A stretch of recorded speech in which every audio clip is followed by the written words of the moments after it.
Solo levelling मांगा के first chapter में हमें हमारे इस स्टोरी के मेन कैरेक्टर संग जिन वू से इंट्रोड्यूस किया जाता है, जो कि बहुत ही ज़्यादा इंजर्ड दिखाया जाता है। और उसके साथ ऐसा कैसे हुआ और क्यों हुआ वो हमें अभी नहीं बताया जाता, जो कि हमें स्टोरी में आगे पता चलेगा। फिर सीन शिफ्ट होता है साउथ कोरिया की तरफ, हाँ, क्योंकि ये एक साउथ कोरियन बेस्ड मांगा है।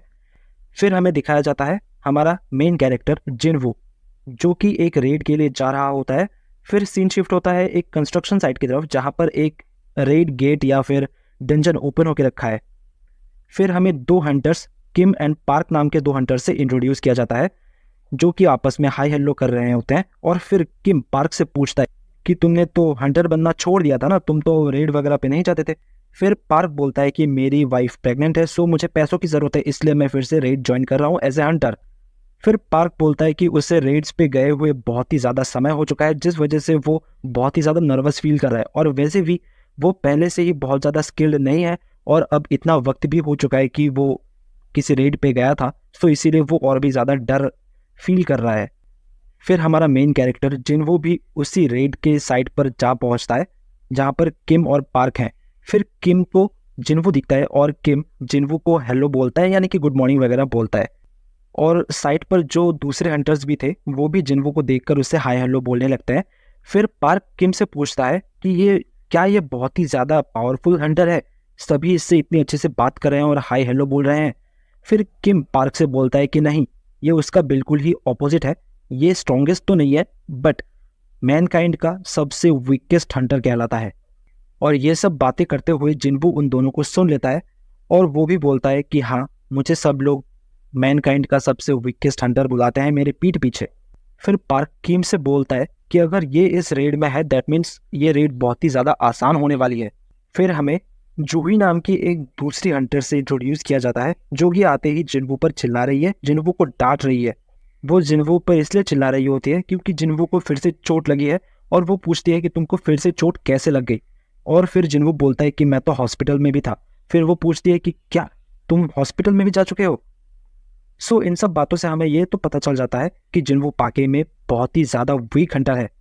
फिर हमें सॉन्ग नाम का एक हंटर दिखाया जाता है, जो कि आज के इस रेड को लीड करने के लिए ऑफर करता है सभी को, और सभी खुशी खुशी उस ऑफर को एक्सेप्ट भी कर लेते हैं, क्योंकि उन सबको सॉन्ग के पावर पर बहुत ही ज़्यादा भरोसा है कि वो बहुत ही ज़्यादा स्ट्रांग है उन सब में से। फिर किम जिनवो से बोलता है कि जिनवो, तुम मेरे पीछे ही रहना ताकि तुम्हें फिर से चोट ना लग जाए। एंड देन सभी एक एक करके गेट के अंदर चले जाते हैं, and then at the last Jinwoo भी इस डंजन में एंटर कर जाता है।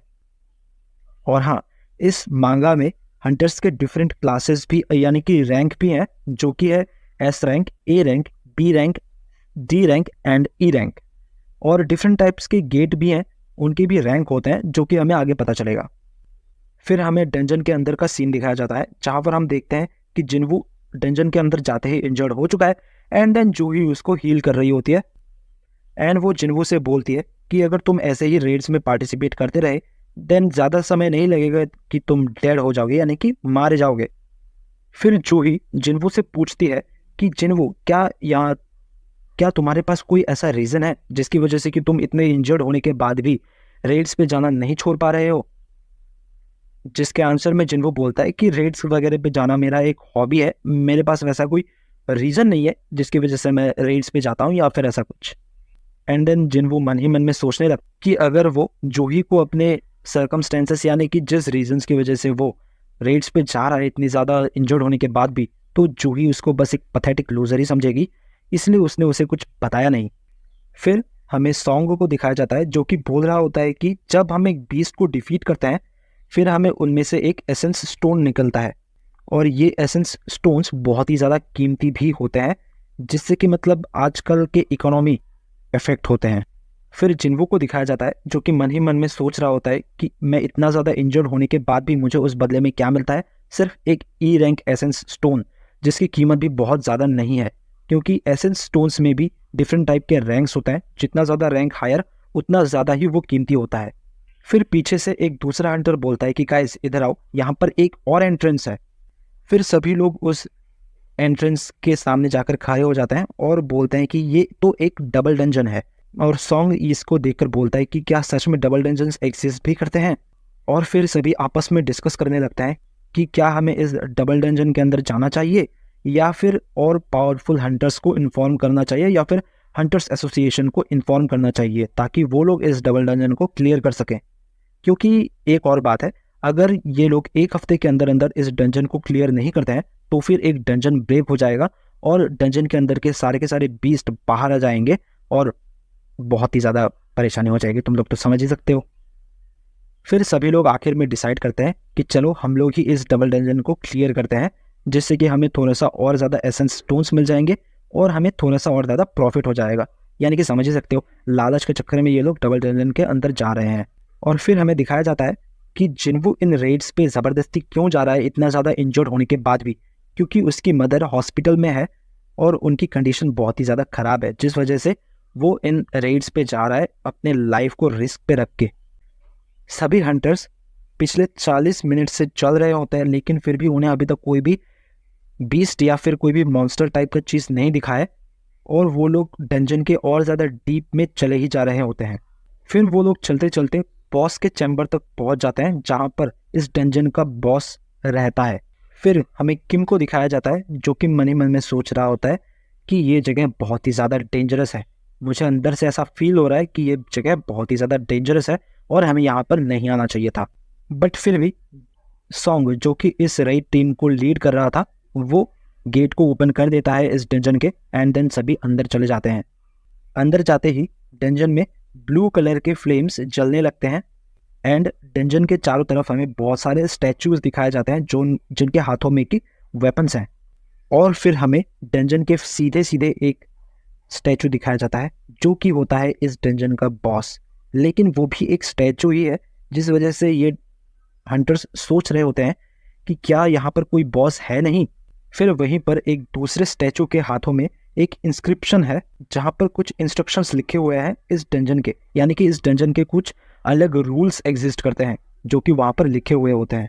फर्स्ट, दो शेल वर्शिप द गॉड, 2 दो शेल प्रेज गॉड एंड 3 दो शेल प्रूफ देयर फेथ। फिर जूही अचानक से बोलती है कि जो बॉस वाला स्टैचू है उसकी आंखें अभी भी हिल रही थी।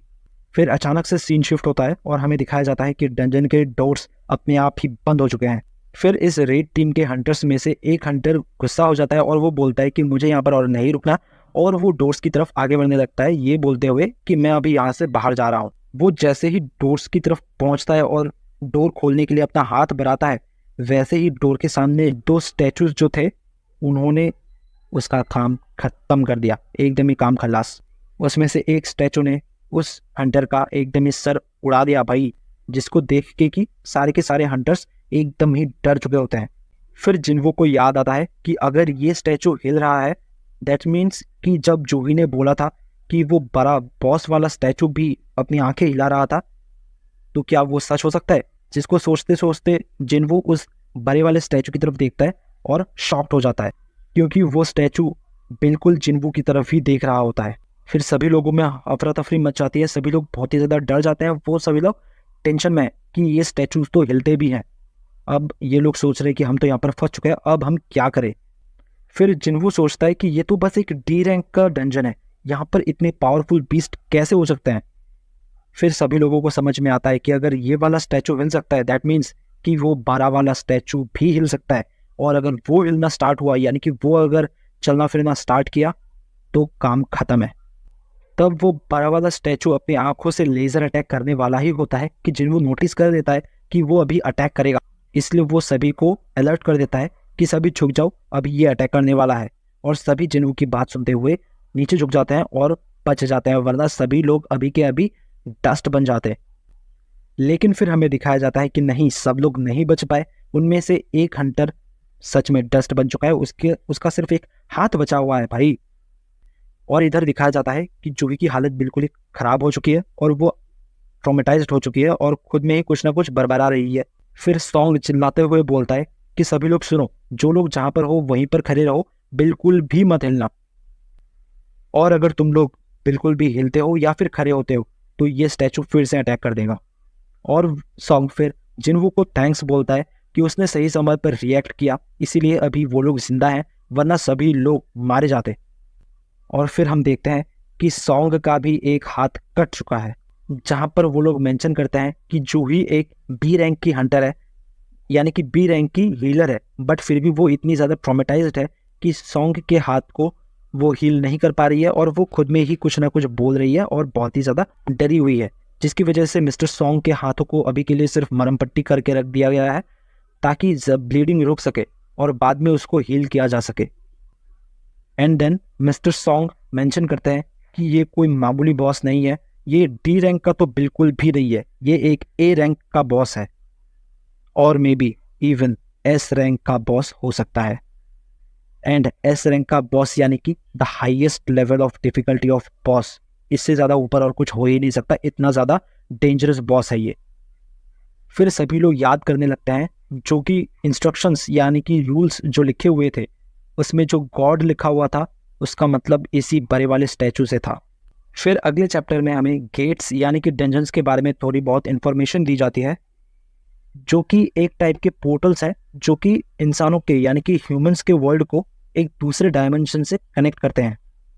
और जब से ये गेट्स ह्यूमन वर्ल्ड में अपीयर होना शुरू हुआ है बहुत सालों पहले से, बहुत सारे ऐसे इनएक्सप्लेनेबल इवेंट्स भी हो रहे हैं, जैसे कि बहुत सारे ह्यूमंस जो कि हंटर्स कहलाते हैं या फिर अवेकेंड बीइंग्स, उनमें डिफरेंट टाइप्स ऑफ पावर्स देखने लगे। अवेकेंड बीइंग्स वो हैं जिनके पास की परमानेंट पावर्स हैं आफ्टर अवेकनिंग, और वो पावर्स नॉर्मल ह्यूमन के स्ट्रेंथ से या फिर किसी भी चीज़ से बहुत ही ज़्यादा डेंजरस है। फिर जिन्वो बोलता है कि मैं किसी नॉर्मल इंसान से थोड़ा ही बहुत स्ट्रांग हूँ even after becoming a awakened being. फिर सीन शिफ्ट होता है एंड जिन्वो मिस्टर सॉन्ग से पूछ रहा होता है कि क्या आप इस इंजरी में भी ठीक हैं, और फिर हमें बाकी के हंटर्स दिखाए जाते हैं जो कि बहुत ही ज़्यादा ट्रॉमेटाइज्ड हैं और पैनिक कर रहे हैं। फिर जिन्वो सोचता है कि मिस्टर सॉन्ग के अकॉर्डिंग अगर हम 1 इंच भी हिलते हैं तब भी हम मारे जाएंगे, और या फिर अगर हम किसी भी तरह गेट तक पहुंच भी जाते हैं बाहर निकलने के लिए तो वहाँ पर भी 2 स्टैचूज खड़े हुए हैं जो कि इन एन इंस्टेंट हम सभी को मार सकते हैं। दैट मीन्स कि ये डंजन हम में से किसी को भी जिंदा बाहर वापस नहीं जाने देगा। फिर इन हंटर्स में से एक हंटर उठता है और बोलता है कि नहीं, मैं ऐसे यहाँ पर तो नहीं मर सकता, और वो डोर की तरफ भागना स्टार्ट कर देता है। एंड देन वो बड़ा वाला स्टैचू फिर से अपनी आंखों से लेज़र अटैक करके उसको भी डस्ट बना देता है। फिर जिन्वो मिस्टर सॉन्ग से पूछता है कि ये स्टैचूज चाहें तो हमें अभी के अभी मार सकते हैं, पर फिर भी वो हमें अभी तक मार क्यों नहीं रहे हैं? अगर हम ऐसे ही बैठे हैं तो वो हमें बिल्कुल भी नहीं मार रहे हैं। फिर जिन्वो को याद आता है कि इस डंजन के कुछ सर्टेन रूल्स हैं जो कि इनको फॉलो करना होगा। एंड देन जिन्वो खड़ा होने लगता है, जिस पर मिस्टर सॉन्ग उससे पूछते हैं कि आखिर तुम क्या कर रहे हो, मरना चाहते हो क्या? फिर जिन्वो मिस्टर सॉन्ग से बोलता है कि नहीं, अगर हमें यहाँ से जिंदा बाहर निकलना है तो इन रूल्स को फॉलो करके ही निकलना पड़ेगा। फिर जिन्वो सभी हंटर्स से बोलता है कि एवरीवन बाउ towards the statue of God. फिर सभी लोग जिन्वो पर चिल्लाने लगते हैं कि क्या तुम पागल हो चुके हो, जो चीज़ हमें मार रही है हम उसी के सामने अपना सर झुकाएं? फिर जिन्वो उनको बोलता है कि नहीं, ये यहाँ का रूल है, इस डंजन का रूल है, अगर तुम लोग इस डंजन के रूल्स को फॉलो नहीं करोगे तो वैसे भी मारे जाओगे। एंड देन जिन्वो इस स्टैचू के सामने बाव करता है, जिसको देखकर बाकी सब भी इस स्टैचू के सामने अपना सर झुकाते हैं। और जैसे ही सारे के सारे हंटर्स इस स्टैचू के सामने अपना सर झुकाते हैं, ये स्टैचू एक बहुत ही क्रीपी सा स्माइल देता है, जिसको देखकर लिटरली बहुत ही ज़्यादा डर लगता है। और वैसा ही हुआ, सारे के सारे हंटर्स बहुत ही ज़्यादा क्रीपी फील कर रहे हैं और बहुत ही ज़्यादा डर चुके हैं। फिर सभी लोग खुश हो जाते हैं कि हम लोग बच चुके हैं, क्योंकि स्टैचू ने मूव करना बंद कर दिया था और सभी लोगों ने सोचा कि अब हम यहाँ से निकल सकते हैं, और वो लोग खुशियाँ मनाने लगे, यहाँ वहाँ भागने लगे।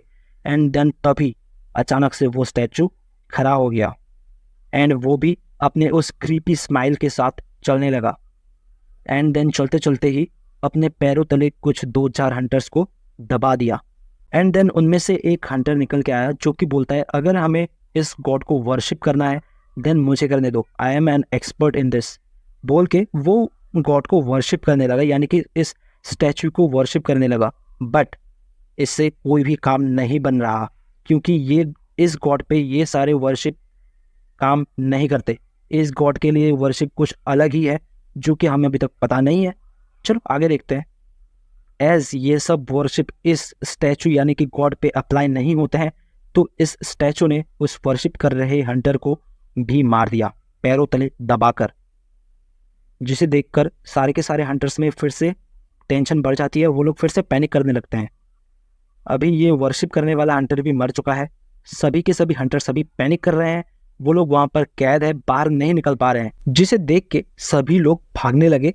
फिर भी कुछ हंटर्स बच नहीं पाए, बट फिर हम देख सकते हैं कि कुछ हंटर्स अभी भी जिंदा हैं एंड डंजन के अलग अलग कॉर्नर्स में जाके बचने की कोशिश कर रहे हैं। बट अनफॉर्चुनेटली पार्क एक वेपन वाले स्टैचू के सामने जाके खड़ा हो गया एंड उस स्टैचू ने पार्क को बीच में से काट दिया।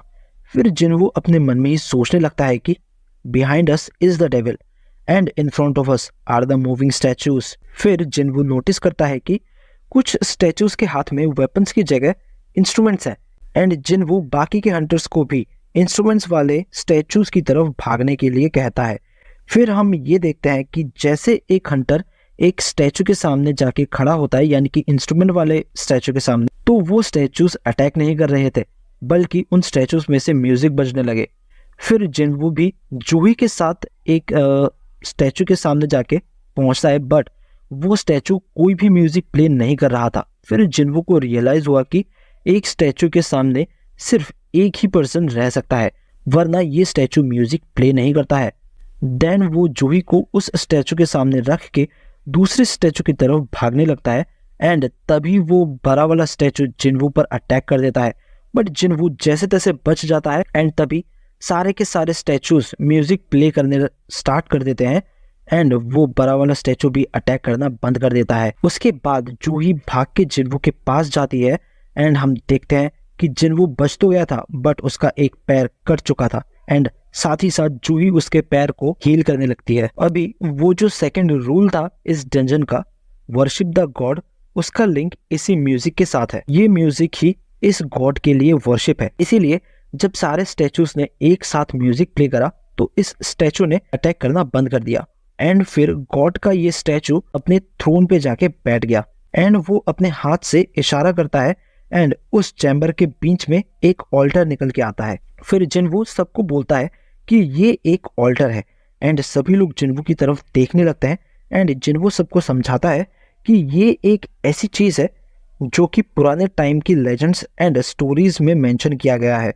एंड एक ऑल्टर गॉड को ट्रेजर एंड सैक्रिफाइसेस ऑफर करने के लिए यूज किया जाता है। एंड जिनवू ये भी बोलता है कि इसका लिंक शायद third rule prove your faith in God से है, जिसमें मिस्टर सॉन्ग बोलता है कि इसका मतलब अब हमें हम में से ही किसी एक को सेक्रीफाइस की तरह ऑफर करना होगा इस गॉड के स्टैचू को, जिस पे कि मिस्टर सॉन्ग की गर्दन पर एक स्वॉर्ड रखकर बोलता है कि एज मिस्टर सॉन्ग ही इस रेड पार्टी के लीडर हैं तो उन्हें ही रेस्पॉन्सिबिलिटी लेनी होगी एंड खुद को सेक्रीफाइस करना होगा। जिस पर मिस्टर सॉन्ग राजी भी हो जाते हैं एंड ऑर्डर की तरफ आगे बढ़ने लगते हैं एंड जैसे ही वो ऑल्टर के सर्कल के अंदर एंटर करते हैं वैसे ही एक फायर लाइट अप हो जाती है, यानी कि एक फ्लेम जल उठता है, जिससे कि किसी को कुछ समझ में नहीं आता कि आखिर ये क्या हुआ। जिस पर मिस्टर सॉन्ग जिनवू से पूछते हैं कि अभी उसे क्या करना होगा, जिस पे जिनवू ऑल्टर के पास से देखना चाहता है एंड दो हंटर उसे कैरी करके ले जाते हैं ऑल्टर की तरफ और 3 फायर लाइट अप हो जाते हैं। फिर जिनवू किम एंड जूही को भी ऑल्टर के अंदर आने के लिए बोलता है एंड बोलता है कि अगर हम सब ऑल्टर के अंदर आए तभी शायद कुछ होगा। जैसे ही वो दोनों भी सर्कल के अंदर आते हैं तभी उनके चारों तरफ सर्कल में फायर लाइट अप हो जाता है एंड डंजन का गेट ओपन हो जाता है, जिससे सभी लोग सोचने लगते हैं कि क्या अब हम यहाँ से बाहर निकल सकते हैं। फिर जो फायर्स लाइट अप हुए थे वो एक एक करके बुझने लगते हैं एंड सारे स्टैचूज ऑल्टर की तरफ आगे बढ़ने लगते हैं। फिर जिनवू नोटिस करता है कि अगर वो एक स्टैचू की तरफ देखता है तो वो स्टैचू मूव नहीं करता, तो जिनवू बाकियों को भी ऐसा ही करने के लिए बोलता है। बट उनके साथ जो एक दूसरी लेडी हंटर थी वो बहुत ही ज़्यादा डर जाती है एंड वहाँ से भाग जाती है एज गेट ओपन ही था एंड जैसे ही वो गेट से बाहर गई गेट थोड़ा सा बंद हो गया। फिर एक और हंटर भी वहाँ से भाग जाता है एंड जिनवू बाकियों से बोलता है कि मत भागो, ये ब्लू फ्लेम्स एक टाइमर की तरह है, जैसे ही ये सारे बुझ जाएंगे तो ये सारे यहाँ से बाहर निकल सकते हैं। देन किम बोलता है कि ऐसा भी तो हो सकता है कि जब ये सारे फ्लेम्स बुझ जाएं तो गेट फिर से बंद हो जाएगी एंड वो सब यहाँ से बाहर नहीं निकल पाएंगे। एंड बोलता है कि उसकी भी एक फैमिली है एंड वो यहाँ पर नहीं मर सकता। एंड ये कह के किम भी यहाँ से निकल जाता है एंड फिर सारे के सारे स्टैचूज ऑल्टर की तरफ बढ़ने लगते हैं। फिर मिस्टर सॉन्ग बोलते हैं कि एज लॉन्ग एज ऑल्टर में एक भी इंसान है तब तक गेट्स ओपन रहेंगे। इसीलिए वो जिन्वू को एंड जूही को वहां से भाग जाने के लिए बोलता है, बट जूही अपनी जगह से हिल भी नहीं पा रही थी एज वो बहुत ही ज़्यादा डरी हुई थी। इसीलिए वो और जिन्वू एक साथ नहीं भाग सकते एज जिन्वू का भी एक पैर कटा हुआ है। फिर जिन्वू मिस्टर सॉन्ग से बोलता है कि वो जूही को लेके यहाँ से निकल जाए एज इस टाइम पे और कोई चॉइस नहीं था। मिस्टर सॉन्ग जूही को बेहोश कर देता है एज जूही वहाँ से जिन्वू को छोड़कर नहीं जाना चाहती थी। एंड बेहोश करने के बाद मिस्टर सॉन्ग जूही को वहाँ से लेकर चले जाते हैं। फिर सारे के सारे स्टैचूज जिन्वू की तरफ बढ़ने लगते हैं एंड जिन्वू अपने हाथ में एक स्वॉर्ड पकड़ लेता है एंड एक एक करके सारे स्टैचूज जिन्वू पर अटैक करने लगते हैं एंड बहुत ही बुरी तरह से मारते हैं उसको। एंड उसके चेस्ट में एक सोल्जर वाले स्टैचू ने एक स्वॉर्ड घुसा देता है एंड ठीक उसी टाइम पे लास्ट ब्लू फ्लेम भी बुझ जाता है एंड जिन्वू के सामने एक स्क्रीन दिखती है। एंड फिर सीन शिफ्ट होता है एंड जिन्वू डरी हुई हालत में अचानक से होश में आता है एंड वो देखता है कि वो अभी भी जिंदा है एंड एक हॉस्पिटल में है। और फिर वो देखता है कि उसके जो हाथ और पैर कट चुके थे वो भी फिर से रीजनरेट हो चुके हैं। वो सोचने लगता है कि मैंने जो कुछ भी एक्सपीरियंस किया क्या वो सब एक सपना था। एंड तभी हंटर्स एसोसिएशन से दो एजेंट्स जिन्वू से पूछताछ करने के लिए आते हैं, जिनमें से एक का नाम था जिनचुल और दूसरे का नाम था कांग। फिर जिनचुल जिन्वू से बोलता है कि वो पिछले 3 दिन से बेहोश है, जिस पे जिन्वू काफी ज्यादा शॉक हो जाता है एंड फिर वो मिस्टर सॉन्ग एंड जूही के बारे में पूछने लगता है, जिस पे जिनचुल बताता है कि मिस्टर सॉन्ग ने अपना एक हाथ परमानेंटली खो दिया है जिस वजह से वो शायद रिटायर हो जाए। एंड वो बताता है कि जूही भी इस इंसिडेंट से काफ़ी ज़्यादा ट्रॉमेटाइज्ड हो गई है, सो उसका अभी ट्रीटमेंट चल रहा है। फिर जिनचुल बोलता है कि जिन्वू के रेड ग्रुप में 13 हंटर्स थे बट उसमें से सिर्फ 6 हंटर्स ही जिंदा लौट पाए हैं। एंड जब दूसरे गिल्ड को इस इंसिडेंट के बारे में पता चला एंड वो वहाँ पहुँचे तो उन्हें सिर्फ जिन्वू ही मिला एंड जिस टेम्पल की बात सब लोग बोल रहे थे वो वहाँ पर था ही नहीं, वो टेम्पल वहाँ से डिसअपियर हो चुका था। एंड ये सुनने के बाद जिन्वू कहता है कि ऐसा कैसे हो सकता है। फिर जिनचुल बोलता है कि अगर उन्हें वहाँ कोई डेड बॉडीज ना मिलती तो वो उस बात को झूठ मान सकते थे। ये बोलते ही वो खड़ा हो जाता है एंड जिन्वू से सवाल पूछता है कि क्या जिन्वू ने सेकेंड अवेकनिंग एक्सपीरियंस करी है।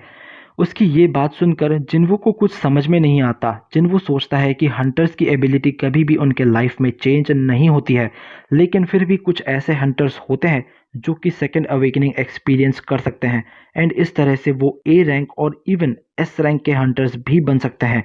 इसके बाद जिनचुल जिन्वू के सामने एक माना मीटर ला के रखता है एंड जिन्वू को उसके ऊपर हाथ रखने के लिए कहता है।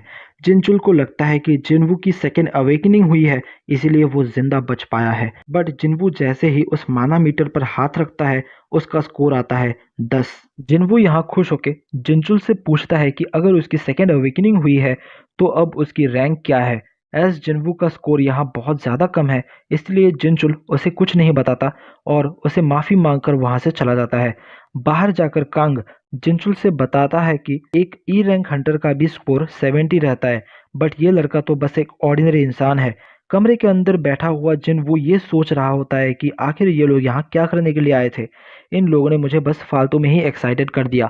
बट जिन्वू को अभी भी वो स्क्रीन दिख रही होती है एंड जिन्वू ये सोचता है कि क्या उन लोगों को ये स्क्रीन दिखाई नहीं दी। लेकिन इसके साथ साथ जिन्वू को डंजन में हुई वही बातें भी याद आने लगती है। तभी वहां पर जिन्वू की बहन जिना आ जाती है और आने के साथ ही वो जिन्वू पर चिल्लाने लगती है। जिना कहते हैं कि आखिर तुम ही हमेशा क्यों मार खा के आते हो। लेकिन ये सारी की सारी बातें सुनने के बाद जिन्वू स्माइल करता है एंड वो जिना से कहता है कि क्या तुम्हें ये स्क्रीन दिखाई दे रही है। जिना कहती है कि कौन सी स्क्रीन की बात कर रहे हो तुम। जिन्वू फिर जिना से पूछता है कि किसी गेम के अंदर अनरीड मैसेजेस को कैसे रीड करे।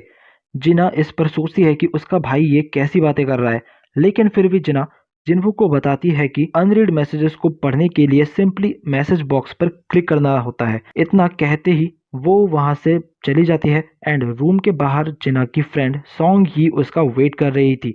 रूम के अंदर बैठा हुआ जिनवू सारे के सारे नोटिफिकेशंस को पढ़ने लगता है। जैसे कि जो सिस्टम है उसे प्लेयर की डेवलपमेंट के लिए बनाया गया है और अगर प्लेयर सिस्टम के सारे रूल्स को फॉलो नहीं करता तो उस पे पेनल्टी भी लग सकती है, लेकिन अगर वो रूल्स को फॉलो करता है तो उसे रिवॉर्ड भी मिलेंगे। जिनवू यहाँ सारी की सारी चीज़ें पढ़ता है लेकिन उसे एक भी चीज़ समझ में नहीं आती, लेकिन फिर भी जिनवू यहाँ एक डेली क्वेस्ट को कंफर्म कर देता है। इस क्वेस्ट में जिनवू देखता है कि उसे 100 पुशअप्स मारने हैं, 100 सिटअप्स, 100 स्क्वाट्स एंड 10 किलोमीटर की रनिंग करनी है। अगर वो इस टास्क को कंप्लीट करने में फेल हो जाता है तो उस पर एक पेनल्टी लगेगी, लेकिन जिनवू अभी हॉस्पिटल में है एंड सोचता है कि वो अभी ये सब कैसे कर सकता है एंड वो सोचता है कि ये सब बस एक मजाक है एंड उसे ये सब करने की कोई ज़रूरत नहीं है। फिर सीन शिफ्ट होता है एंड जिनचुल को दिखाया जाता है जो कि हंटर्स एसोसिएशन के प्रेसिडेंट से बात कर रहा था एंड बोलता है कि उस लड़की की कोई भी री अवेकनिंग नहीं हुई है, जिस पर प्रेसिडेंट कहता है कि अच्छा ऐसी बात है, पर हम सब लकी हैं कि इस बार कोई डंजन ब्रेक नहीं हुआ, लेकिन डंजन में हुआ इंसिडेंट अभी भी एक मिस्ट्री है। अगला सीन होता है गिल्ड मास्टर चोई के ऑफिस का, जहां वो मिस चा को एक बी रैंक मिशन पर एज एन इंस्ट्रक्टर भेजना चाहता है एंड मिस चा पूछती है कि ऐसा क्यों। चोई बताता है कि ये मिशन ज्वाइन करने वालों के लिए एक टेस्ट होगा, जिस पर मिस चा कहती है कि उसे एज एन इंस्ट्रक्टर खुद पर डाउट है, जिस पे चोई बोलता है कि तुम्हें स्पेशल कुछ नहीं करना, तुम नॉर्मली जैसे फाइट करती हो बस वही करना है। फिर नेक्स्ट सीन में हमें दिखाया जाता है कि रोड के बीच में एक गेट ओपन होता है, जिससे देख के सभी लोग सोच रहे हैं कि आखिर ये हंटर्स कब आएंगे। तभी अगले सीन में दिखाया जाता है कि जिनवू हॉस्पिटल के रूम में आराम से सो रहा होता है और तभी स्क्रीन के ऊपर एक नोटिफिकेशन आती है जिसमें लिखा होता है कि उसका डेली क्वेस्ट फेल हो चुका है।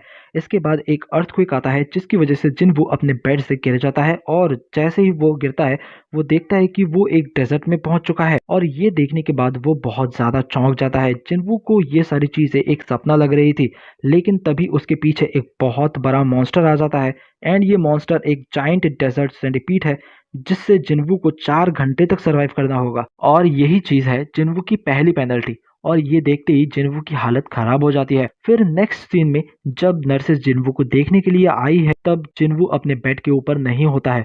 दूसरी तरफ जिनवू उस मॉन्स्टर से बचकर भाग रहा होता है एंड इंटरेस्टिंग पॉइंट तो ये है कि यहाँ कोई एक मॉन्स्टर नहीं बल्कि उसके जैसे और भी कई सारे मॉन्स्टर्स थे।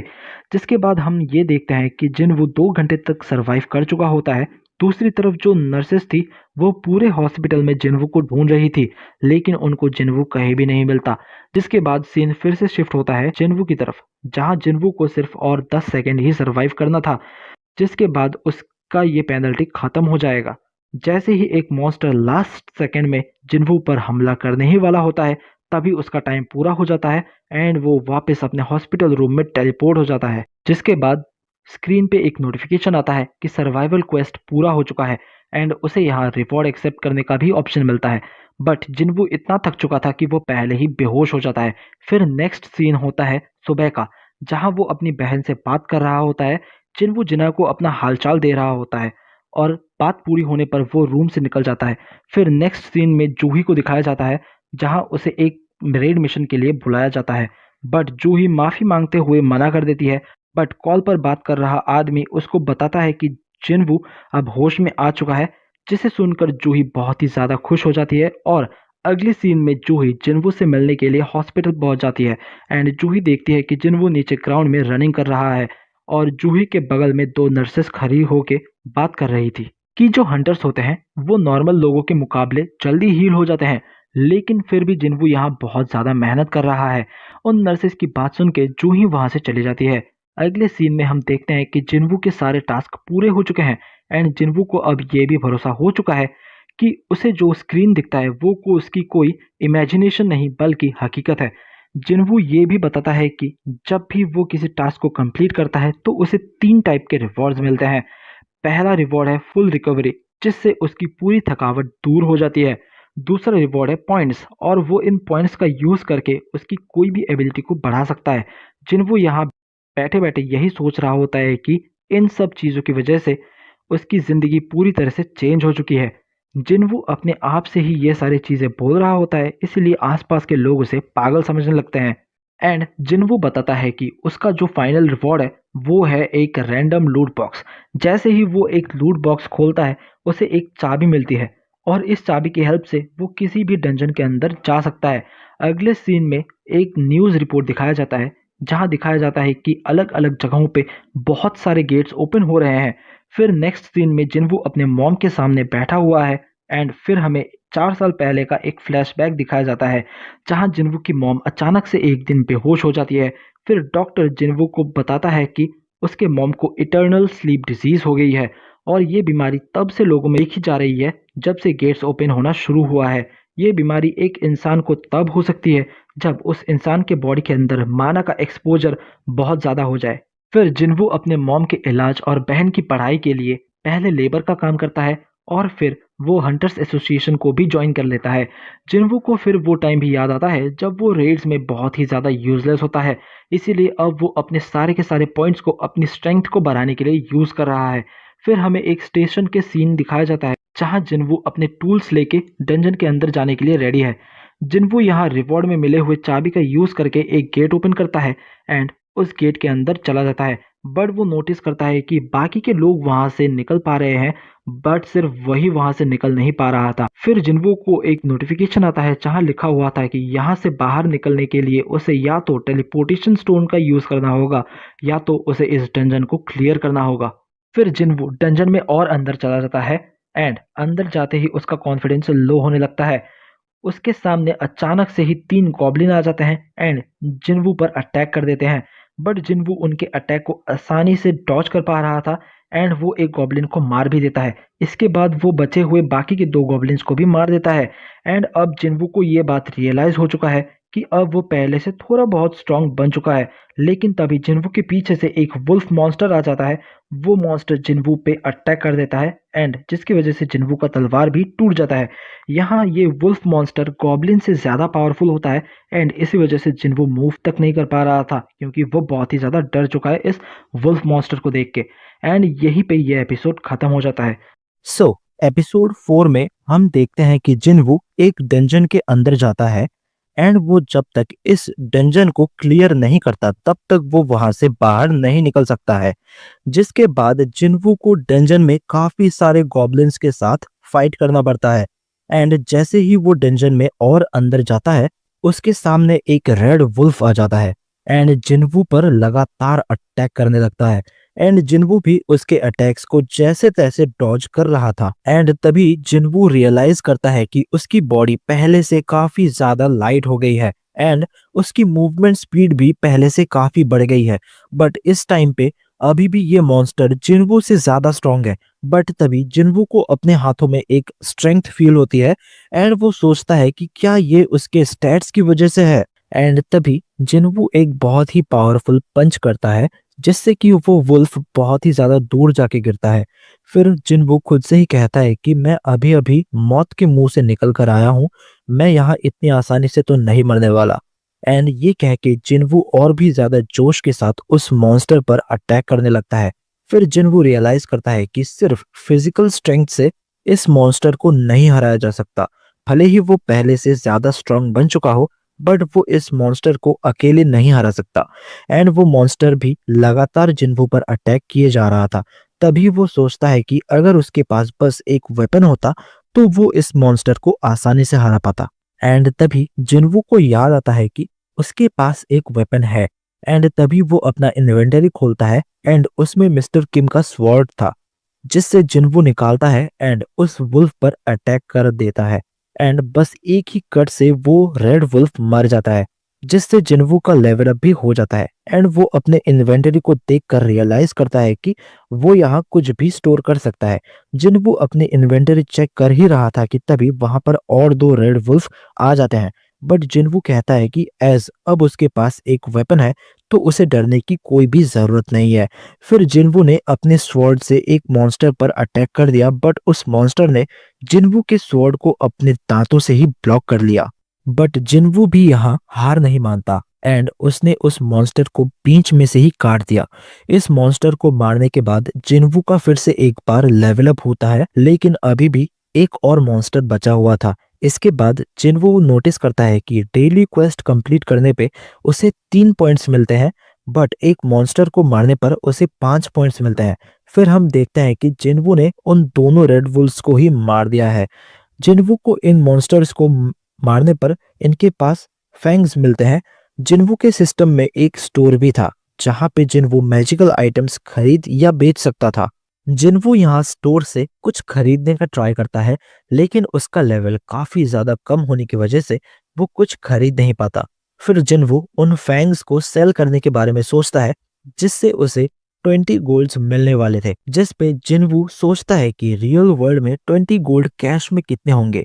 फिर जिनवू कहता है कि ये एक ई रैंक डंजन लग रहा है, एंड अगर ये एक ई रैंक का डंजन है तो इन मैजिक आइटम्स की कीमत ज्यादा नहीं होगी।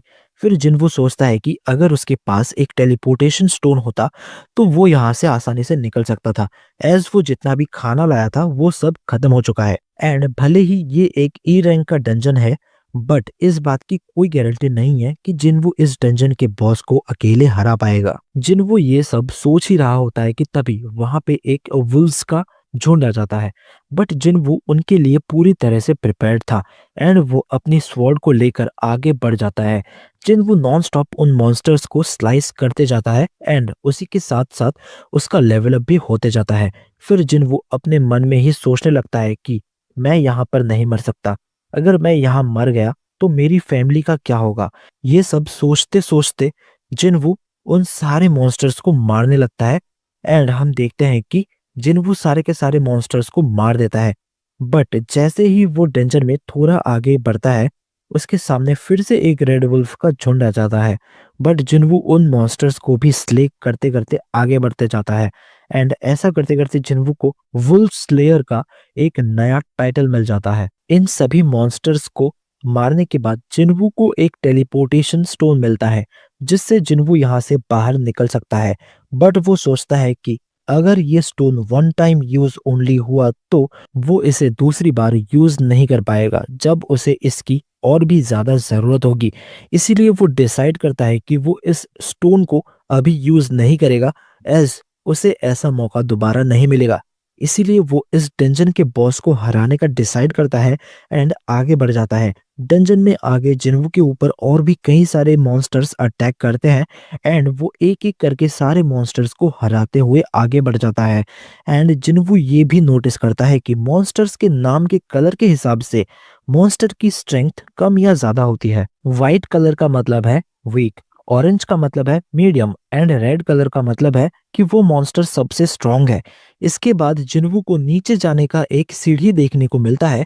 जिनवू को नीचे से एक काफी स्ट्रांग प्रेजेंस फील हो रही थी एंड वो समझ गया था कि नीचे जो भी मॉन्स्टर है वो इस डंजन का बॉस है एंड उसकी स्वॉर्ड की हालत भी काफी ज्यादा खराब हो चुकी है। लेकिन फिर भी जिनवू नीचे बॉस से पंगा लेने के लिए चला जाता है एंड नीचे जाके वो देखता है कि वहां एक तालाब जैसा है एंड अचानक से ही आसपास का एरिया कांपने लगता है एंड हम देखते हैं कि एक पूंछ जैसा चीज जिन्वू को हिट करता है एंड सिर्फ एक ही हिट से जिन्वू का हालत काफी ज्यादा खराब हो जाता है एंड इस हिट से जिन्वू का स्वॉर्ड भी टूट जाता है एंड हमें यहाँ एक बड़ा सा स्नेक मॉन्स्टर देखने को मिलता है।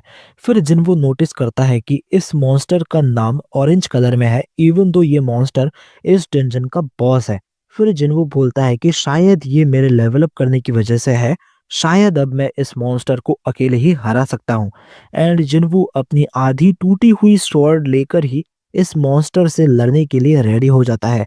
जिन्वू नोटिस करता है कि इस मॉन्स्टर का स्किन स्टील का है एंड इस मॉन्स्टर पर कोई भी वेपन अटैक इफेक्टिव नहीं होगा एंड जिन्वू अपनी उसी टूटी हुई स्वॉर्ड से उस अटैक को ब्लॉक करने का ट्राई करता है। इस मॉन्स्टर के थिक स्किन की वजह से जिन्वू का कोई भी अटैक इस मॉन्स्टर पर काम नहीं कर रहा था एंड वो सोच रहा था कि अगर इस मॉन्स्टर का एक भी डायरेक्ट हिट उसे लगता है तो वो वापस खड़ा भी नहीं हो पाएगा। इसी टाइम पे हमें एक फ्लैशबैक दिखाया जाता है जहां जिन्वू को for the very first time उसका weakest hunter of all mankind वाला निकनेम पता चलता है एंड वो डबल डंजन में भी हुई इंसिडेंट को याद करने लगता है एंड कहता है कि अगर तुम कमजोर हो तो मुसीबत के समय सब लोग तुम्हारा साथ छोड़कर चले जाएंगे एंड इसीलिए आज मैं यहाँ स्ट्रांग बनने के लिए आया हूँ। वो मॉन्स्टर इस टाइम पे जिन्वू को सभी तरफ से घेर लेता है एंड अपनी पूंछ से फिर से जिन्वू पर अटैक कर देता है, बट जिन्वू फिर भी जैसे तैसे करके उससे बच जाता है। एंड हम देखते हैं कि जिन्वू के बॉडी से एक ऑरा निकलने लगता है एंड फिर जिन्वू अपने हाथों का यूज करके ही इस मॉन्स्टर के गले को जकड़ लेता है एंड उसके स्किन को शैटर करने का ट्राई करता है। फिर हम देखते हैं कि उस मॉन्स्टर के मुंह से खून निकलने लगता है एंड हम देखते हैं कि जिन्वू ने उस मॉन्स्टर को हरा दिया है एंड इस मॉन्स्टर को हराने पर जिन्वू को एक स्पेशल डैगर भी मिलता है। एज जिन्वू ने इस डंजन के बॉस को हरा दिया है, वो अब यहाँ से बाहर निकल सकता है एंड वो जैसे ही डंजन से बाहर निकलता है तभी एक मिलिट्री ऑफिसर उसके पास आता है एंड जिन्वू से पूछता है कि वो आखिर यहाँ क्या कर रहा है। तो वो ऑफिसर पूछता है कि क्या तुम एक हंटर हो, जिस पे जिन्वू बोलता है कि हाँ मैं एक हंटर हूँ। जिसके बाद वो ऑफिसर जिन्वू को अपने साथ ले जाने लगता है, जिस पे हमें पता चलता है कि इस एरिया में एक डंजन ब्रेक हुआ है एंड वो ऑफिसर बोलता है कि वैसे तो सारे मॉन्स्टर्स को हरा दिया गया है बट अभी भी बॉस बचा हुआ है, जिससे कि कुछ हंटर्स अभी लड़ रहे हैं। फिर सीन शिफ्ट होता है एंड हमें डंजन बॉस को दिखाया जाता है जो कि सारे हंटर्स पर भारी पड़ रहा था एंड पब्लिक यहाँ पर वीडियो बना रही थी एंड हंटर्स स्ट्रगल कर रहे थे। एंड फिर हम देखते हैं कि इस रेड टीम में जूही भी है, बट जूही अभी भी डबल डंजन की वजह से ट्रॉमेटाइज्ड थी। जिन्वू भी दूर से ये सब देख रहा था एंड फिर वो अपने टूटे हुए स्वॉर्ड को ही पूरी ताकत के साथ उस मॉन्स्टर पर फेंक के मारता है एंड वो मॉन्स्टर यहाँ गिरने लगता है एंड सभी सोचते हैं कि ये इन हंटर्स ने ही किया है, बट उन हंटर्स को समझ में ही नहीं आ रहा था कि आखिर ये हुआ कैसे। सभी लोग खुशियां मनाने लगे बट एक हंटर सोचता है कि अभी ये तो हम लोग इस मॉन्स्टर को एक स्क्रैच तक नहीं कर पा रहे थे, तो अचानक से क्या हुआ। एंड फिर वो हंटर जिन्वू का वही टूटा हुआ स्वॉर्ड नोटिस करता है। फिर वो उस ऑफिसर से पूछता है कि आखिर ये स्वॉर्ड किसका है, जिस पे वो ऑफिसर बोलता है कि उसने एक हंटर के हाथ में उस स्वॉर्ड को देखा था, बट वो जैसे ही पीछे घूमता है उसे वो हंटर कहीं भी नहीं दिखता एंड हम देखते हैं कि जिन्वू वहां से चला गया है एंड यहीं पे ये एपिसोड खत्म हो जाता है। सोलो लेवलिंग के एपिसोड 5 के स्टार्टिंग में हमें हॉस्पिटल का सीन दिखाया जाता है जहां जिन्वू अपना डेली वर्कआउट कर रहा था एंड हम देखते हैं कि जो जिन्वू पहले बच्चे जैसा दिखता था वो अब बहुत ही मस्क्यूलर हो चुका है। एंड इसी टाइम पे जिन्वू के रूम पे एक नर्स आती है एंड जिन्वू के एब्स देख के वो एम्बैरेस्ड हो जाती है एंड वो सोचती है कि क्या ये पेशेंट पहले से ही दिखने में इतना ज्यादा अच्छा था। एंड फिर वो नर्स शर्माते हुए जिन्वू से बोलती है कि सर आज तो आप डिस्चार्ज होने वाले हैं, तो क्या आप मुझे अपना नंबर दे सकते हैं। जिन्वू यहाँ बिना कुछ सोचे समझे अपना नंबर दे देता है क्योंकि उससे ऐसा लग रहा था कि वो उससे टेस्ट रिजल्ट्स भेजने के लिए उसका नंबर मांग रही है। फिर सीन शिफ्ट होता है एंड हमें जिन्वू के घर का सीन दिखाया जाता है एंड जिन्ना स्कूल के लिए रेडी हो रही थी एंड तभी जिन्वू नींद में अपने रूम से बाहर आता है एंड जिना जिन्वू के एब्स को नोटिस करती है एंड जिन्वू से पूछती है कि क्या वो एक्सरसाइज कर रहा है, जिस पे जिन्वू बोलता है कि हाँ थोड़ा बहुत। एंड जिना ये भी बोलती है कि तुम पहले से काफी लंबे भी हो चुके हो एंड पूछती है कि क्या लड़के तुम्हारी उम्र में भी और लंबे होते हैं, जिस पे जिन्वू बोलता है कि सवाल पूछना बंद करो और अपने साथ ये छाता लेके जाओ। इसके बाद जिना अपने स्कूल के लिए चली जाती है। फिर हम देखते हैं कि जिन्वू ने ऑलमोस्ट अपने सारे डेली मिशंस को कंप्लीट कर लिया है, अब बस उसका रनिंग ही बाकी था एंड वो ये भी बोलता है कि इन डेली मिशंस की वजह से उसकी बॉडी में काफी सारे चेंजेस आए हैं एंड उसका स्ट्रेंथ भी पहले से बढ़ गया है। एंड फिर जिन्वू अपने स्टैट्स को एनालाइज करने लगता है एंड उनको अपने हिसाब से मॉडिफाई करता है एंड तभी उसके पास एक कॉल आता है। जिन्वू को लगता है कि ये हंटर एसोसिएशन से कॉल है, बट ये कॉल उनके घर के मालिक का था एंड वो जिन्वू से घर का रेंट मांग रहा था, जिस पे जिन्वू बोलता है कि वो कुछ दिनों से हॉस्पिटल में था एंड इसीलिए वो रेंट नहीं पे कर पाया, बट वो आज खुद ही आकर रेंट पे कर देगा। फिर जिन्वू सोचने लगता है कि अब वो पहले से ज्यादा स्ट्रांग है, सो वो अब डंजन में और अच्छे से लड़ पाएगा एंड अगर उसके स्टैट्स ऐसे ही बढ़ते रहे तो वो जल्दी ही एक हाई रैंकिंग हंटर बन जाएगा।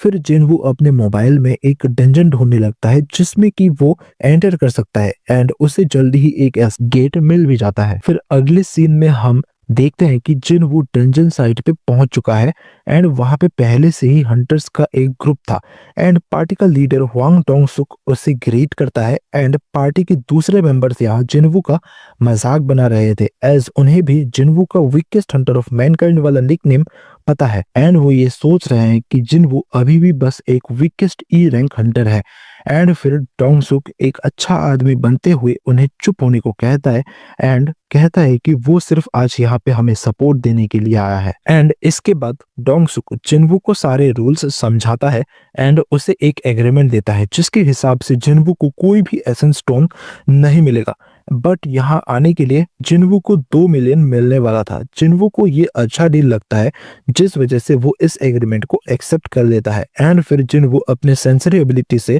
सभी हंटर्स का स्टैट चेक करता है एंड यहाँ पे 4 सी रैंक के हंटर्स एंड 2 डी रैंक के हंटर्स थे। जिनवू को यहाँ बस इनका लगेज उठाने के लिए कहा जाता है। फिर जिनवू पूछता है कि क्या इस रेड में कोई हीलर नहीं है जिस पे डोंग सुक एक्सक्यूज देने लगता है एंड जिनवू को एग्रीमेंट साइन करने को कहता है। फिर हमें एक दूसरे डी रैंक के हंटर से इंट्रोड्यूस किया जाता है जिसका नाम है जिनहो एंड जिनवू नोटिस करता है कि इवन तो वो एक डी रैंक का हंटर है उसके पास काफी एक्सपेंसिव गियर्स हैं जिसका मतलब है कि जिनहो एक काफी रिच फैमिली से बिलोंग करता है। फिर पूरी रेड टीम डंजन में एंटर कर रही होती है। उस टाइम पे जिनहो होशियारी मार के बोलता है कि एज जिनवू एक ई रैंक का हंटर है तो वो जिनवू को प्रोटेक्ट करेगा। फिर हम देखते हैं कि सभी लोग डंजन गेट के पास आ चुके हैं एंड यहाँ पे हमें पता चलता है कि एक डंजन गेट साइज में कितना बड़ा है उससे कोई फर्क नहीं पड़ता बट वो गेट कितना माना एमिट कर रहा है उससे उस गेट का रैंक डिसाइड होता है एंड हमें पता चलता है कि ये एक सी रैंक का डंजन है।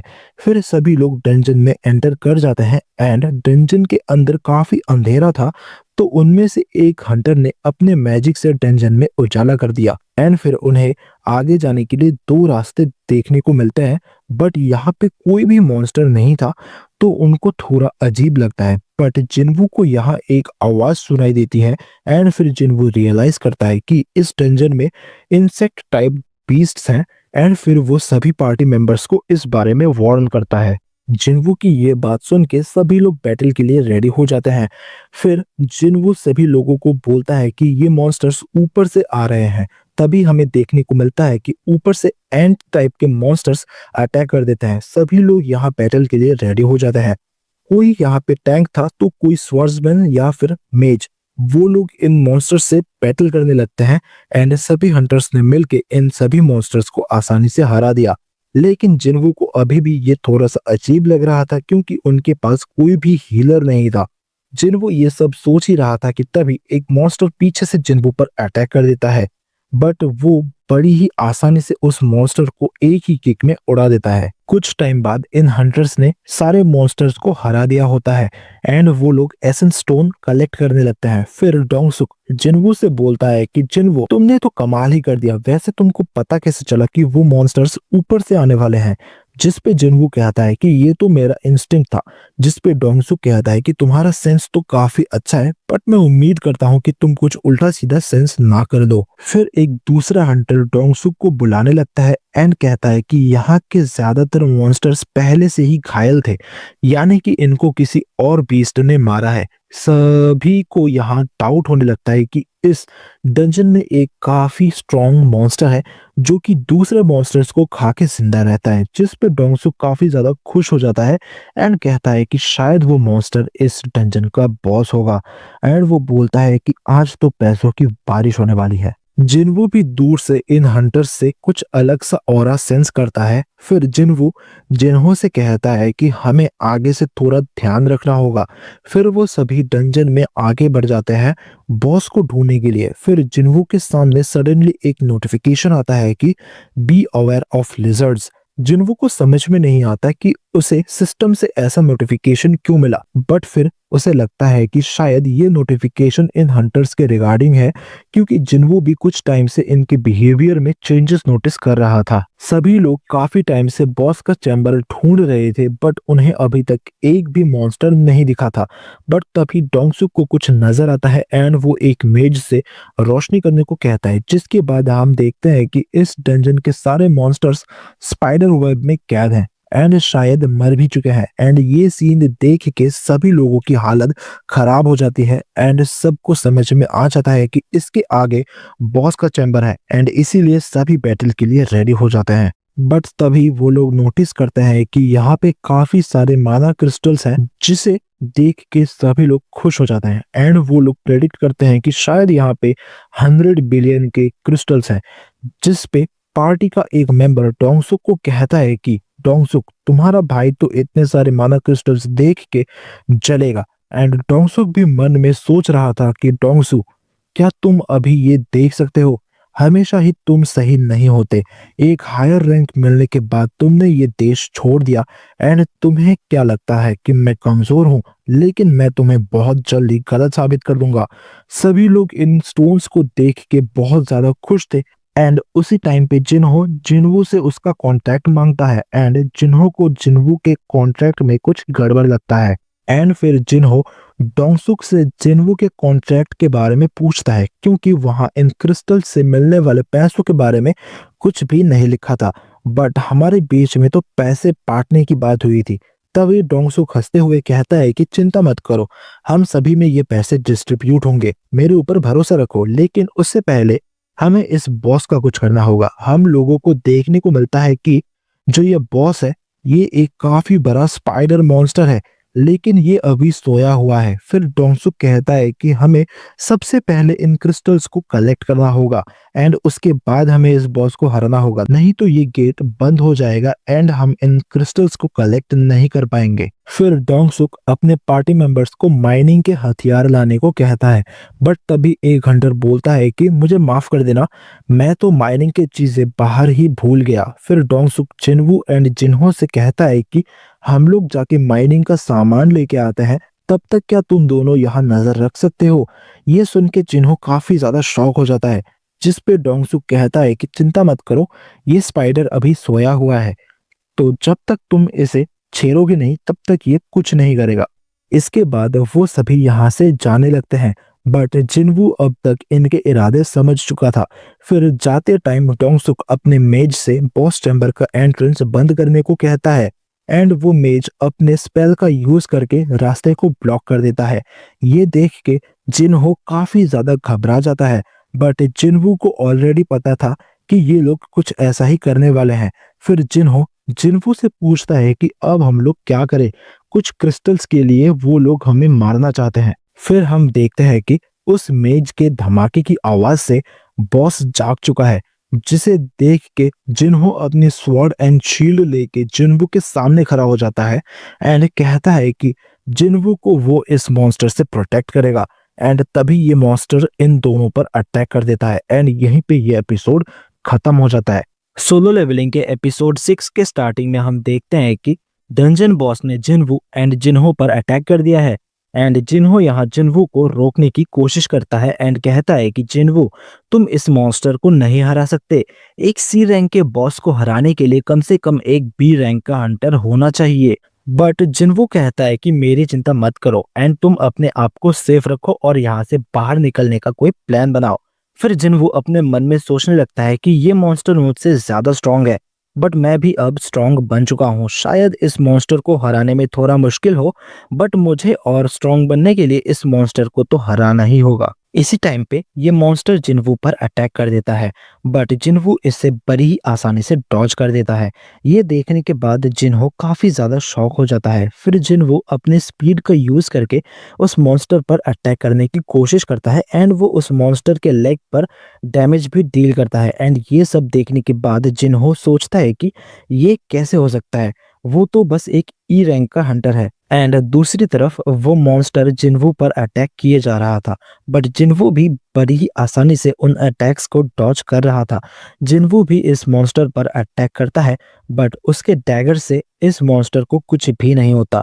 सो जिनवू अब इस स्पाइडर के वीक पॉइंट यानी कि इसके आंखों पर अटैक करने का सोचता है, बट उसी टाइम पे ये स्पाइडर अपने मुंह से एसिड का अटैक करता है एंड जिनवू इसे जैसे तैसे डॉज करता है। फिर जिनवू सोचता है कि मुझे अपनी स्पीड बढ़ानी होगी ताकि मैं इस मॉन्स्टर पर आसानी से अटैक कर पाऊं, बट जिनवू के अपने स्पीड बढ़ाने के बाद भी वो मॉन्स्टर जिनवू के अटैक्स को डॉज कर रहा था एंड वो जिनवू पर अटैक कर देता है एंड जिनवू अपने हाथों से जैसे तैसे खुद को डिफेंड करता है, बट वो जमीन पर गिर जाता है एंड इसी टाइम पे ये स्पाइडर जिनवू का काम खत्म करने ही वाला था कि तभी जिनवू अपना स्टेटस रिकवरी स्किल यूज करता है एंड जो कि ये स्पाइडर जिनवू के काफी करीब आ चुका था, तो जिनवू के पास काफी अच्छा चांस था उसके आंखों पर अटैक करने का एंड वो इस स्पाइडर के सिर पर जंप करके उसके आंखों पर अपना डैगर से अटैक कर देता है एंड इस मॉन्स्टर पर पैरालाइज इफेक्ट एक्टिव हो जाता है एंड स्पाइडर का एचपी धीरे धीरे गिरने लगता है, बट जिनवू यहीं पर नहीं रुकता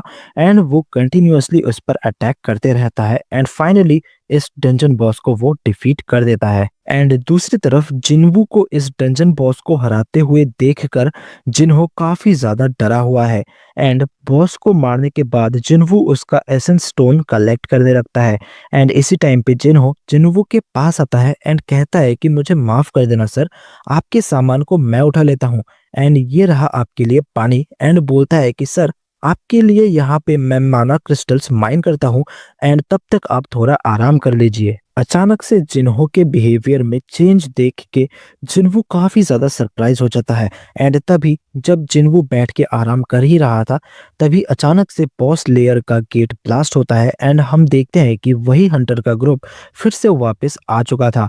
डोंगसुक एंड उसके पार्टी मेंबर्स जिन्वू एंड जिन्हो को जिंदा देख के काफी ज्यादा सरप्राइज थे एंड उनका नजर पड़ता है उस स्पाइडर पर जो कि अभी मर चुका था एंड फिर डोंगसुक सोचने लगता है कि क्या इन लोगों ने ही बॉस को हराया होगा, या फिर शायद वो स्पाइडर ही कमजोर था, या फिर शायद ये उस लड़की की आर्मर की वजह से है एंड शायद बॉस भी काफी ज्यादा कमजोर होगा कि एक E rank and D rank ने मिलके इस बॉस को हरा दिया। जिन्हो की बात तो फिर भी ठीक है, बट जिन्हो कैसे बच गया? शायद जिन्हो ने अपने आप ही डंजन बॉस को हराया है, उसका आर्मर भी काफी ज्यादा कीमती है, तो शायद हमें थोड़ा केयरफुल रहना होगा। फिर डोंगसुक का एक पार्टी मेंबर उससे पूछता है कि तो डोंगसुक अब हम क्या करें, जिस पे डोंगसुक बोलता है कि हमारे पास और कोई चारा नहीं है, अब शायद इन्हें भी हिस्सा देना होगा। बट तभी डोंगसुक जिन्हो से बोलता है कि अगर उसने जिन्हो को मार दिया तो फिर वो जिन्हो को जिंदा छोड़ देगा एंड वो बोलता है कि संग जिन्वू को मारो और हम में से एक बन जाओ, अगर तुमने उसे नहीं मारा तो हम तुम दोनों को मार देंगे एंड डंजन के अंदर क्या हुआ किसी को पता भी नहीं चलेगा। बट फिर हम देखते हैं कि जिन्हो अपनी स्वॉर्ड एंड शील्ड लेके उनके खिलाफ ही खड़ा हो जाता है, जिस पर डोंगसुक कहता है कि तुम ये क्या कर रहे हो, मरना चाहते हो क्या? फिर डोंगसुक का एक दूसरा पार्टी मेंबर उससे पूछता है कि डोंगसुक अब हम क्या करें, जिस पे डोंगसुक बोलता है कि एक बड़े आदमी के बेटे को मारना हमारे लिए लॉस हो सकता है, इसीलिए हमें पहले जिन्वू का कुछ करना होगा एंड ये कह के वो लोग आगे बढ़ने लगते हैं एंड तभी जिन्वू के सामने एक नोटिफिकेशन आता है एंड उसमें एक अर्जेंट क्वेस्ट था जिसमें लिखा हुआ था कि जिन्वू को अपने सेफ्टी के लिए अपने सामने के एनिमीज को मारना होगा एंड ये क्वेस्ट कंप्लीट ना करने पे जिन्वू को एक पेनल्टी भी मिलेगी। जिन्वू ये क्वेस्ट देख के बिल्कुल शॉक हो जाता है, उससे यहाँ समझ में नहीं आ रहा था कि उसे क्या करना चाहिए एज क्वेस्ट में उसे इंसानों को मारने के लिए कहा जा रहा है एंड तभी डोंगसुक अपने मेज को जिन्वू पर अटैक करने को कहता है।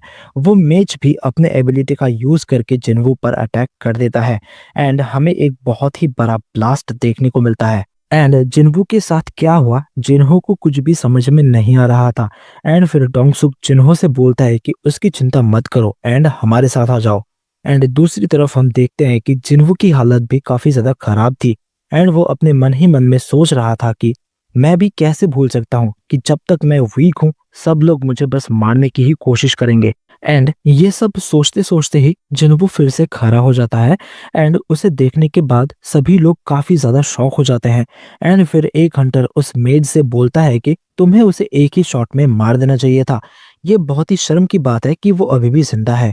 फिर वो मेज बोलता है कि तुम ठीक बोल रहे हो, बट मैंने तो अपना फुल फोर्स यूज किया था एंड इसी टाइम पे जिन्वू भी इन्हें मारने के लिए आगे बढ़ने लगता है। फिर एक दूसरा हंटर बोलता है कि डोंगसुक, इसकी चिंता तुम मत करो, इसे तो मैं अकेले ही मार दूंगा। एंड वो जाके सीधे जिन्वू के कंधे पे हाथ रखता है एंड जिन्वू भी एक भी सेकंड का वेस्ट ना करके अपना डैगर उसके गले पे रखता है एंड एक ही बार में उसकी गर्दन काट देता है। ये देखने के बाद यहाँ सभी के रोंगटे खड़े हो जाते हैं।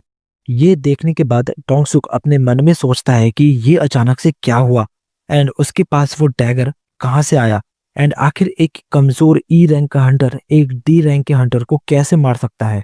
फिर जिन्वू अपने मन में सोचता है कि ये पहली बार है कि जब मैंने एक किसी इंसान को मारा। इवन मैं सिस्टम के ऑर्डर्स फॉलो कर रहा हूँ बट इससे ये चेंज नहीं हो जाता कि मैंने एक इंसान को मारा है। बट मेरे पास कोई चारा भी नहीं है क्योंकि अगर मैंने इसको नहीं मारा तो ये मुझे मार देंगे। एंड ये सोचते सोचते ही जिन्वू आगे बढ़ने लगता है एंड ये देख के डोंगसुक अपने मेज को फिर से जिन्वू पर अटैक करने को कहता है। बट इस अटैक से भी जिन्वू को कुछ भी नहीं होता एंड जिन्वू पलक झपकते ही उस मेज के टुकड़े टुकड़े कर देता है। एंड ऐसी ब्रुटैलिटी देखने के बाद सभी की आंखें खुली की खुली रह जाती है। बट फिर भी दो और हंटर जिन्वू पर अटैक करते हैं बट जिन्वू इंस्टेंटली वहां से गायब हो जाता है। एंड अगले ही मोमेंट हम देखते हैं कि जिन्वू उस हंटर के गले पे अपने डैगर से स्टैब करता है। फिर दूसरा वाला हंटर भी जिन्वू पर अटैक करने का ट्राई करता है बट जिन्वू उसके अटैक को आसानी से ब्लॉक कर देता है एंड फिर उसके पेट में स्टैब कर देता है। एंड दूसरी तरफ डोंगसुक की हालत खराब हो रही है एंड वो सोचता है कि जिन्वू ने देखते ही देखते उसके पूरे स्क्वाड को मार दिया। बट फिर भी डोंगसुक फाइट करने के लिए रेडी हो जाता है एंड वो अपने स्वॉर्ड एंड शील्ड लेके जिन्वू पर अटैक कर देता है। एंड वो अपने मन में सोचता है कि फर्क नहीं पड़ता कि वो कितना ज्यादा स्ट्रांग है बट डंजन बॉस से लड़ने के बाद एंड इतने सारे हंटर से लड़ने के बाद वो काफी ज्यादा थक चुका होगा एंड इसी का फायदा उठा के मैं इसे मार दूंगा। बट इसके अगले ही पल जिन्वू डोंगसुक के बिल्कुल सामने आ जाता है एंड उसके मुंह को पकड़ के जमीन पे गाड़ देता है। एंड फिर जिन्वू बोलता है कि डोंगसुक, तुम स्ट्रांग हो बट मैं तुमसे ज्यादा स्ट्रांग हूँ। डोंगसुक की हालत काफी ज्यादा खराब हो जाती है एंड वो सोचता है कि आखिर जिन्वू ने ऐसा कैसे किया। एंड इस टाइम पे जिन्वू भी अपना डैगर लिए बिल्कुल उसके सामने खड़ा हुआ था एंड उसे देखने के बाद डोंगसुक बोलता है कि प्लीज मुझे मत मारो, अगर तुम्हें पैसे चाहिए तो मैं तुम्हें सब कुछ दे दूंगा, बस मुझे मत मारो। बट फिर जिन्वू बोलता है कि तुमने मुझे 3 बार मारने की कोशिश की एंड अब तुम बोल रहे हो कि मैं तुम्हें छोड़ दूं।